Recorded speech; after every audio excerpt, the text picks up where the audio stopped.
thing.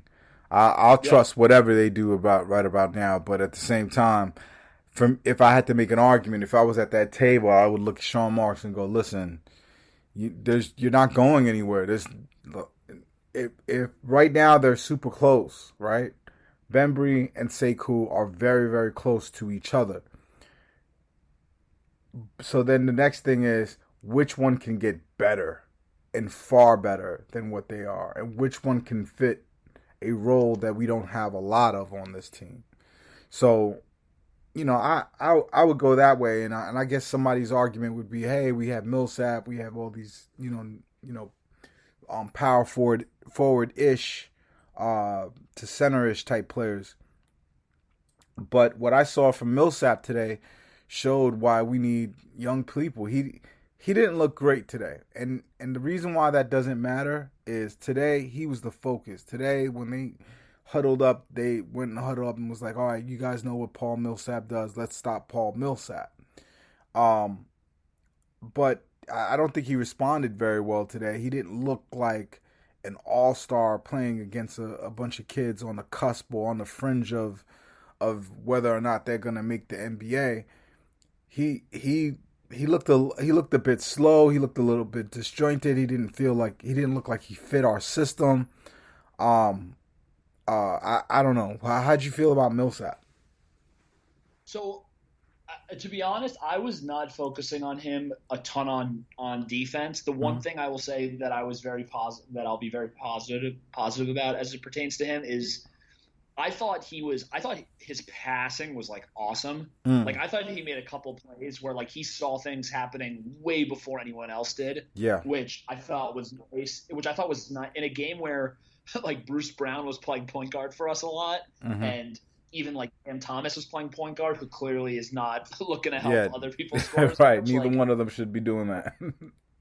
yeah, like I thought Millsap actually like it seemed like him and Aldridge both were like looking around and they were like, all right, like we're gonna have to kind of direct the offense a little bit because there's no Kyrie here, there's no Mills here, there's no Harden here. Even as we've spoken about, even like Durant's a great passer, like, and so that's what I liked. I mean, look, I think like how Nash uses those three older big guys in like Blake, LaMarcus, and Millsap is going to be really interesting because I think Blake and LaMarcus definitely have like something left. I mean, Blake showed that Blake was like a really good player in that Buck series and like was like getting his ass beaten, like not in a Mhm. bad way. Like he was just playing so hard against Giannis the entire time. Like he's clearly not the Blake that was an all-star in Detroit, or God knows, like not the guy that was in with the Clippers, but he's definitely an NBA like role player.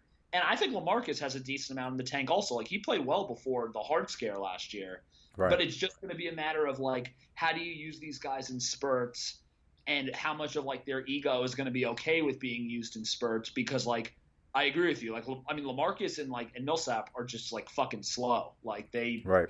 they can't get switched onto a smaller guard. It's an automatic bucket. Like they can't obviously really run in transition. It's a certain type of team that they'll have to play with. So I do think that's going to be interesting, and we'll see where it goes. I mean, look, I was in the rare camp for the Nets that actually was like happy about the Millsap thing. I think most I, people I'm were not. I'm happy about the Millsap thing. I'm good with that signing. Yeah, like I think he adds a body. I think he's super smart. He's been in a gazillion playoff games at this point. Like it was. I mean, they weren't really working obviously with that much at the when they got him in terms of available guys. So I think it's going to be good. I think a lot of it is just going to be like watching out for like their minutes and whatnot. And the last thing I want to say also is I think there's something I saw that you and I forgot who were like tweeting about the fact that like the rookies get to play every day with the All Stars, and now Right. it's like going to really help them in practice and whatnot. I also think going the other way around, like you have a lot of guys on this unit who are used to like having set minutes because of their name and who they are and Mm-hmm. whatnot. And they have like as we've talked about, I mean, we've like now spent a decent amount of time like talking about the rookies. Like we have rookies on this team who are like used to being the guys also on their teams. Like, like Dayron is like this like Montverde Academy to then North Carolina. Like he's been a star his entire life. Cam Thomas is the leading scorer at Oak Hill and then leads the nation in scoring last year. Like these guys are going to want to play and like Right. want to make a difference.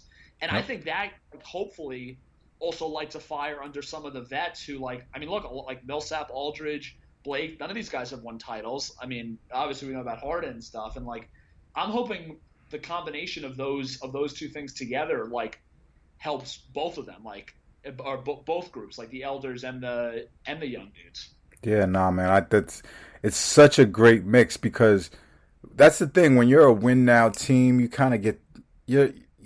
It's boring because usually down the end of your bench, you don't have those young players that you could have hope for and you could watch grow and all that. Like that's one of the parts of this that I like. But the real part, the real benefit is because we are gonna have those young legs. Yep. You want to have, it's an 82 game season this year. We're trying to get back to normalcy. And we have guys that are going to take a ton of load management. And Kyrie is going to disappear to go to the circus. Like, it's just, we know that about us. But the nice thing that these young guys give is we're going to have a Cam Thomas goes off while Kyrie's gone type of game. And that's fun. That's fun to think about. That's fun to be able to have as a possibly can happen tonight. I like it, but and again, not to be obsessed with Sekou, but I think that's why you need Sekou.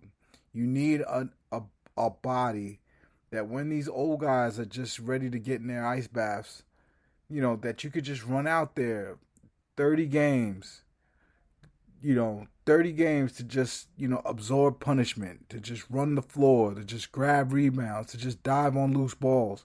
You need a Sekou Doumbia to do that. And I don't necessarily feel like Bembry could be that guy. I don't think he has the size to be versatile enough to do that job. I think he's so frenetic that it looks like he's doing something when really it's just looks like he's doing something. You know what I mean?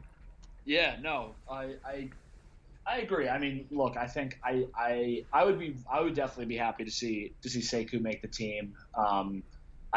I actually like I think if you actually watch a lot of his stuff in Detroit, I think it's clear that like he's one of these rookies that they kind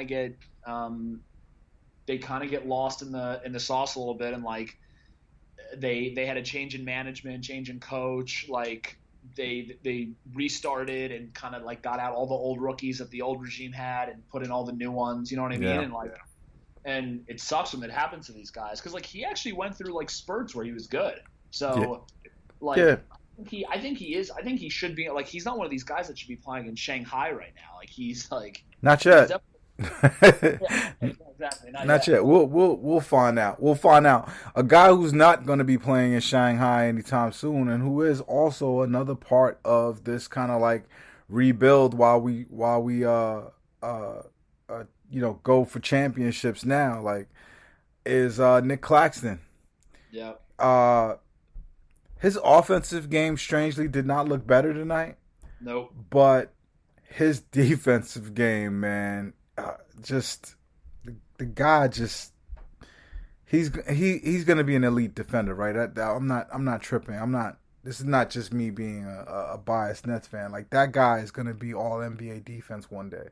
Yeah, I mean he's like I agree. I think literally the biggest thing he has going against him is that like in terms of ever being like all defense or anything like that is that he's just on a really competitive team where right. He may have games where he plays 5 minutes and games where he plays 25 or 35. Who knows? Like, but it's clear.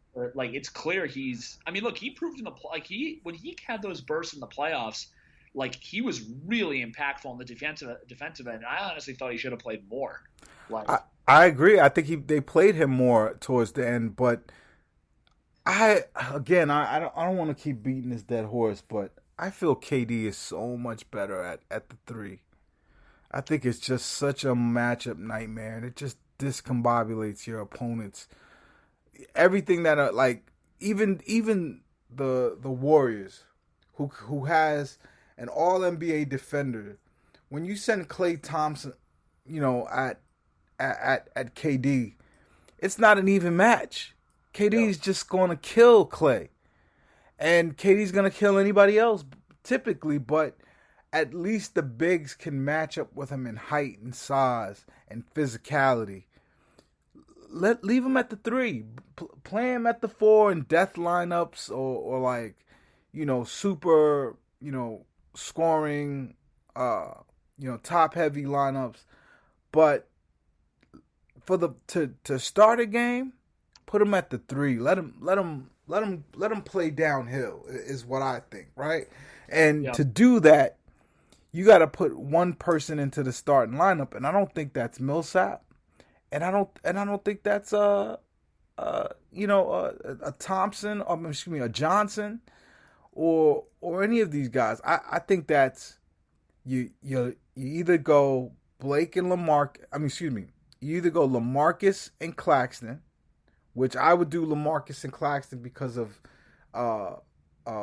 LaMarcus's ability to shoot that Yep. mid range, right? It lets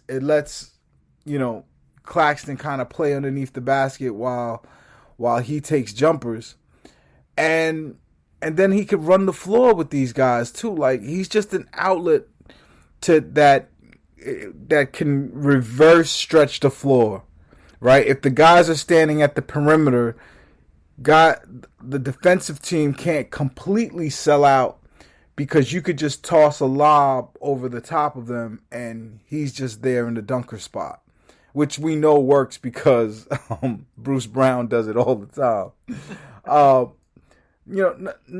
I just think that makes so much sense, and he could just be there to just be the switchy guy that you could just unleash on defense, and he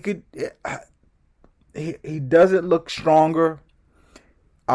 He's not as spindly. He's not as skinny. He was more cut last year. He looks like he's been eating better, or that he's gained a little bit of weight, but I don't see him gain muscle. Like, I hate to do that because you really cannot tell from television, but I'm just telling you how it looks from me.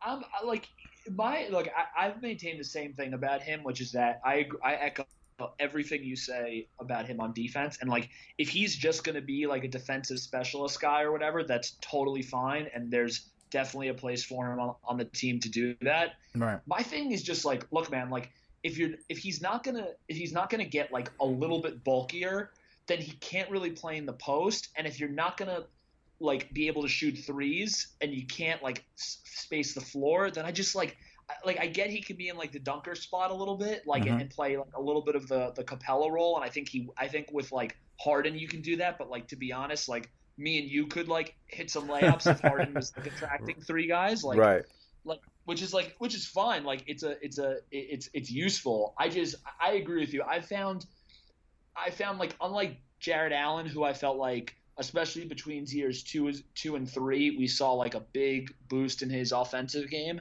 Like, just I do wonder a little bit what Claxton's like long-term role is on the team, which is why, if he could shoot 35% from 3, he'd be. Yeah, then he's right, exactly. Like, that's why I've been on the island of like, I think if there's going to be a guy on this current roster that gets traded and actually has some type of value, not like Millsap getting dealt or something like that, but like some guy who actually has some type of value, I think he's the dude that gets dealt. But at the same time, like, I do really like him, and I loved the pick when it happened. Like, I thought there was a steal that we got him in the second round, and like I'm interested to see what he becomes. But I do agree with you. Like, it's weird how do you pair him with the other guys? Like, do you just play him if he's going to become a crunch time guy because of defense? I guess then you could do like him, KD, Harden, Harris, Kyrie, and then you're just like giving up on any bulk whatsoever, and that's just an all like finesse team. Right. A hell of an all finesse team, but still. Yeah, with him and KD, I guess trying to protect the rim. It's almost hard to tell whether this dude is just like a bigger Tony Allen in a way. Like, is he just going to be like a monster on the perimeter, or is he also going to be like like I would love to see. I don't know like how great it is, but I'd love to see like the advanced numbers on like how good he actually is at protecting the rim because like I feel like all of his like quote unquote highlight defensive plays are all at the perimeter.